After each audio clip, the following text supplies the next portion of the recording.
ஒரு பெரிய காட்டுல ஒரு யானை இருந்தது. அந்த யானை பலமும் ஆற்றலும் அதிகமா இருந்துச்சு. நான் தான் இந்த காட்டுல பெரிய ஆளு, என்ன யாராலையும் ஜெயிக்க முடியாது, எனக்கு ஈக்குவலா இங்க யாரும் இல்லை. ஒரு நாள் அது ஒரு எறும்பு புத்த பார்த்தது. எறும்புகள் அமைதியா வாழ்ந்து கொண்டிருந்த இடம். இதுதான் உங்க வீடா? இத நான் அழிச்சிருவேன். ஐயையோ, எங்க வீடு போயிடுச்சு. உள்ள இருந்த எறும்புகள் எல்லாம் ஓடி வெளியே வந்தது. அந்த இரவு யானை அமைதியாய் தூங்கிக் கொண்டிருந்தது.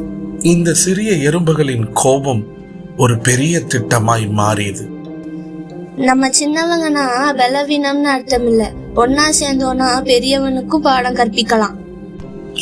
சில எறும்புகள் யானையின் கவனத்தை திருப்பின. ஒரே ஒரு எறும்பு மட்டும் யானையின் தும்பிக்கைக்குள் போனது. ஐயோ, என்னடா இது, ஏதோ உள்ள கடிக்குது, என்னால மூச்சு விட முடியலையே.